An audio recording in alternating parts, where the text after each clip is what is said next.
One आप सभी का स्वागत है मेरे यूट्यूब चैनल में। देखो यार, आज हम बात करने जा रहे हैं भूमि इस फिल्म की, जो जस्ट रिसेंटली हॉटस्टार पर रिलीज़ हुई है। ये एक Tamil social issue based film है और अगर आप सभी एक सोशल इशू बेस्ड फिल्म्स को पसंद करते हो तो ये मूवी आप सभी को ज़रूर एक बार वॉच कर लेनी चाहिए। सो आज मैं आपको इसकी कंप्लीट स्टोरी एंड एंडिंग के बारे में बताऊँगा और उसी के साथ साथ मैं आपको ये भी बताने की कोशिश करूँगा कि आप इस फिल्म में क्या क्या देख सकते हो। सो वीडियो को एंड तक वॉच करते रहिएगा ताकि आप इसकी कंप्लीट स्टोरी को समझ सके। और अगर आपको वीडियो पसंद आए तो वीडियो को लाइक करके चैनल को सब्सक्राइब जरूर कर दीजिएगा और उस बेल आइकन को बिना भूले जरूर प्रेस करिएगा, क्योंकि मैं ऐसे ही मूवीज एंड वेब सीरीज के रिलेटेड वीडियोस इस चैनल पर अपलोड करता रहता हूँ। So without wasting any time let's start this video. तो इस कंप्लीट स्टोरी की शुरुआत में हम भूमिनाथन नाम के एक शख्स से इंट्रोड्यूस होते हैं जो नासा का एक साइंटिस्ट था और उसने थोड़े समय पहले ये खोज करी थी कि मार्स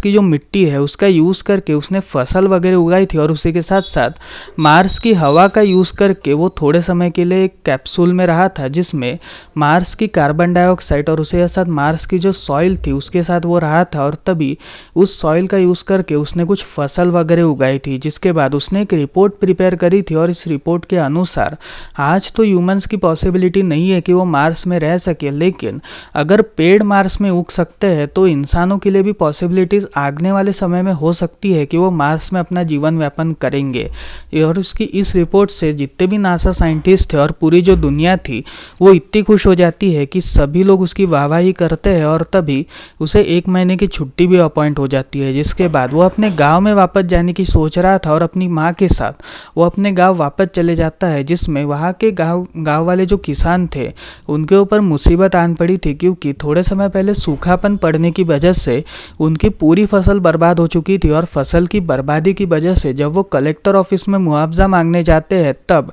वहाँ के कलेक्टर ऑफिस के जो एम्प्लॉयज़ थे वो उन्हें मुआवजा देने से मना कर देते हैं। जिसके बाद उनके जो गांव वाले थे वो दुखी होकर वहाँ से निकल जाते हैं। अब यहाँ पर भूमि जो था वो वापस अपने गाँव में आ चुका था, जिसमें वो अपने अंकल जो उसके प्रेरणा स्रोत थे उनसे मुलाकात करता है और वहाँ के गाँव वाले उसके आने से काफ़ी खुश थे। जिसके बाद वो अपनी बचपन की दोस्त से भी मुलाकात करता है और धीरे धीरे इन दोनों के बीच प्यार होता है। जिसके बाद ये दोनों शादी कर लेते हैं। अब यहाँ पर उसके जो अंकल थे वो धरना देने बैठते हैं, क्योंकि सूखेपन की वजह से उनकी भी फसल पूरी तरीके से बर्बाद हो चुकी थी। इसी वजह से वो धरना देने बैठते हैं, जहाँ पर वो कलेक्टर से मिलने की मांग करते हैं, लेकिन कलेक्टर उनको पुलिस से लाठी वगैरह पिटवाते हैं। इसी वजह से वो काफ़ी घायल हो चुके थे और तब भूमिनाथन जो था वो अपने अंकल को कैसे तो भी करके बचा लेता है। जिसके बाद वो अंकल उसको बताते हैं कि थोड़े समय पहले हमने फसल वगैरह उगाई थी, लेकिन फसल पे सूखापन पड़ने की वजह से ये पूरी फसल बर्बाद हो चुकी है और हम अब आगे कुछ भी नहीं कर सकते। जिसके बाद भूमिनाथन अपने ड्रोन्स और अपनी टेक्नोलॉजीज का यूज़ करके उस कंप्लीट लैंड की फर्टिलिटी और उसके साथ उस कंप्लीट लैंड को चेक करता है, जिसमें उसे ये बात रियलाइज़ होती है कि लैंड के नीचे काफ़ी पानी आज भी दफना हुआ है, लेकिन वो कम से कम 80 से 100 फीट नीचे है और वहाँ तक जाने के लिए एक बहुत बड़ी खुदाई की मशीन लेनी पड़ेगी और ये मशीन की कीमत कम से कम 5 लाख के ऊपर है। इसी वजह से कोई भी इस मशीन को अफोर्ड नहीं कर सकता था और तभी भूमिनाथन को ये सवाल आता है कि पानी के लेवल इतनी कम कैसे हो गई। जिसके बाद वो अपने ड्रोन्स को घुमाना स्टार्ट करता है और तभी उसे ये बात रियलाइज़ होती है कि जितने भी कॉरपोरेट ऑफिस है वो वहाँ का पानी पूरी तरीके से सोख लेते हैं। इसी वजह से किसानों को कोई भी पानी नहीं मिलता। अब यहाँ पर भूमि के जो अंकल थे वो थोड़े समय बाद कलेक्टर ऑफिस में जाते हैं, जहाँ पर भूमि भी वहाँ पे होता है कि कलेक्टर ऑफिस में वो इन सारी बातों के बारे में बता सके, लेकिन उसके जो अंकल थे वो कलेक्टर ऑफिस के सामने ही खुद को आग लगा लेते हैं, जिसमें उनकी डेथ हो जाती है। अब यहाँ पर उनकी डेथ के बाद जो जितने भी पॉलिटिशियंस थे यानी जो कृषि मंत्री थे वो सभी लोग आकर मुआवजा वगैरह देने की मांग करते हैं, लेकिन भूमि जो था वो इस बात से नाराज होकर उन्हीं के ऊपर ब्लेम डालता है कि कॉरपोरेट्स की वजह से जो किसान है उनके ऊपर पानी नहीं आता और उनको पानी न मिलने की वजह से वो अपनी फसलों को कभी उगा ही नहीं सकते। जिसके बाद भूमि ये डिसाइड करता है कि वो अपनी टेक्नोलॉजी का यूज़ करके जितनी भी फसल है वो पूरी अच्छी तरीके से उगा सकता है, लेकिन आप सभी मेरा साथ कभी नहीं दोगे। जिसके बाद वो ये डिसाइड करता है कि वो फसल वगैरह उगाने का काम करेगा और इसी फसल को उगा कर वो ये साबित कर दिखाएगा कि किसान में आज भी दम है कि वो पूरी दुनिया को हिला सके। लेकिन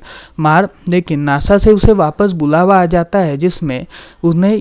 नासा के ऑफिसर्स उसके ऊपर यह इल्ज़ाम लगाते हैं कि उसने नासा की टेक्नोलॉजी का यूज़ किया है, इसी वजह से उसके ऊपर कोर्ट केस होता है और तभी नासा के जो लोग थे वो ये कहते हैं कि इस कोर्ट केस को वापस ले जाया जाएगा अगर वो वापस नासा में वर्क करना स्टार्ट कर दे और उसकी छुट्टी हमेशा के लिए ख़त्म हो चुकी है। जिसके बाद भूमि जो था वो नासा की जॉब छोड़ देता है और कहता है कि मैं अपने गांव वालों के लिए अब किसानी करूंगा और किसानी कर कर ही मैं इन सभी को ये साबित करके दिखाऊंगा कि भारत के किसान में आज भी दम है। जिसके बाद वो अपने गांव वापस लौट कर किसानी वगैरह करना स्टार्ट करता है और एक हाइब्रिडेड सीड्स का यूज़ करके वो एक बहुत अच्छी खेती वगैरह करता है। लेकिन उसके खेती के इनॉग्रेशन के ही दिन में कुछ बूढ़े और उसके साथ कुछ औरतों को कुछ अलग टाइप का अननोन डिसीज होता है और उनकी आंखें पूरी तरीके से सड़ जाती है। जिसके बाद इसका पूरा इल्ज़ाम भूमि पे लगाया जाता है और तभी भूमि के खेत को पूरी तरीके से आग लगा देने की कोशिश करी जाती है, जिसमें भूमि जब उसे रोकने जाता है तब पुलिस वाले आकर उसे पूरी तरीके से मारते हैं। जिसके बाद उसे अरेस्ट कर लिया जाता है और उसे अरेस्ट करने के बाद वहाँ पर एक अननोन प्लेस में उसे ले जाया जाता है, जिसमें उसकी मुलाकात एक बिजनेसमैन से होती है जिसका नाम था रिचर्ड किड। अब यहाँ पर रिचर्ड उसे ये बात बताने की कोशिश करता है कि इंडियंस का खुद का कुछ नहीं है, वो जो भी यूज़ करते हैं वो मेरी बनाई हुई चीज़ों का यूज़ करते हैं और मैं ही इन लोगों का करता धरता हूँ। इसी वजह से खेती वगैरह से अब इनका पूरा भरोसा उठना चाहिए और ये सारे लोग मेरे बनने चाहिए ताकि मैं इन्हीं की यानी तुम्हारी ही ज़मीन का यूज़ करके तुम्ही से पानी वगैरह लेकर मैं तुम्हारी पूरी धरती को बंजर बना दूँ और इसके साथ मैं तुम्हें अगला सोमालिया बना दूँ। अगर आप सभी को सोमालिया नहीं पता तो वो एक बंजर स्थान है जो थोड़े समय पहले पानी समृद्ध था, लेकिन ऐसे ही कांडों की वजह से वो पूरी तरीके से अब बंजर ज़मीन बन चुकी है। जिसके बाद वो उसे ये कहता है कि मैं चाहूँ तो तुम्हें अभी के अभी मरवा सकता हूँ, लेकिन मैं तुम्हें नहीं मरने दूंगा बल्कि मैं तुम्हें जेल डालूंगा। जिसके बाद जब तुम जेल में जाओगे तभी मैं इस भारत की बर्बादी करूंगा और इस बर्बादी को तुम इस जेल में देखते हुए रहोगे। और तभी वो मिनिस्टर्स और इन लोगों को भी अपने साथ कर लेता है, जिसमें वो जितने भी खेती में जो भी वायरस उत्पन्न हुआ था उन सभी का इल्ज़ाम वो भूमि पर डाल देते हैं। लेकिन एक्चुअली ये वायरस उत्पन्न और किसी ने नहीं बल्कि रिचर्ड ने ही करवाया था। जिसके बाद भूमि उसे ये कहता है कि तुम अगर चाहो तो मुझे अभी के अभी मार दो, क्योंकि अगर तुमने ऐसा नहीं किया तो मैं तुम्हें 1 साल के अंदर अंदर इंडिया से बाहर ढकेल दूंगा। जिसके बाद पुलिस वाले उसे ले जाते हैं और तभी पुलिस को वो चकमा देकर कैसे तो भी करके भाग लेता है। जिसके बाद वो मिनिस्टर, कलेक्टर और उसके साथ कलेक्टर ऑफिस का जो बंदा था जिन्होंने थोड़े समय पहले अंकल की बेइज्जती करी थी, उनके खाने के अंदर कुछ वायरसेस वगैरह मिला देता है। इसी वजह से वो पूरी तरीके से बेहोश हो जाते हैं और तभी भूमि जो था वो इन लोगों को ठीक करता है। जिसके बाद वो इन्हें ये कहता है कि तुम्हें पूरी तरीके से बयान चेंज करना पड़ेगा और इसका तुम्हें पूरा इल्ज़ाम उस रिचर्ड की फैक्ट्रीज पर डालना पड़ेगा। जिसके बाद मिनिस्टर्स एक प्रेस कॉन्फ्रेंस करते हैं जिसमें रिचर्ड्स की फैक्ट्री के ऊपर पूरी तरीके से इल्ज़ाम आ जाता है और तभी उसके ऊपर कोर्ट केसेस वगैरह भी चलते हैं। जिसके बाद वो रिचर्ड इस बात से काफ़ी नाराज़ होता है और वो इंडिया आ जाता है, जिसमें वो मिनिस्टर, कलेक्टर और उस कलेक्टर के बंदे को पूरी तरीके से ख़त्म कर देते हैं। और अगले दिन वो कोर्ट में जाता है, जिसमें कोर्ट में वो ये कहता है कि मैं जो भी करूँगा उससे इंडिया की बर्बादी ही होगी और मेरा मार्केट आने वाले टाइम पे काफ़ी बढ़ने वाला है। जहाँ पर भूमि ये कहता है कि मंदिर के जो टिप्स है यानी जितने भी मंदिर अभी तक बनाए गए हैं साउथ में, उनमें एक बड़ी बड़ी टिप्स का यूज़ किया गया है और जिन्होंने भी मंदिर बनाए हैं यानी हमारे पूर्वजों ने इन मंदिरों को बनाते वक्त इन्हें इतने ऊपर से क्यों बनाया, क्योंकि इनके टीप के ऊपर काफ़ी बीज वगैरह को रखा गया है और अगर हम सभी इन बीजों का यूज़ करें तो इन बीजों का यूज़ करके हम सभी लोग खेती वगैरह कर सकते हैं और मुझे इसके लिए ऑर्डर्स चाहिए ताकि मैं इस प्लान को अनेबल कर सकूँ। और तभी जज जो थे वो इस बात से खुश होकर उसे ऑर्डर दे देते हैं। जिसके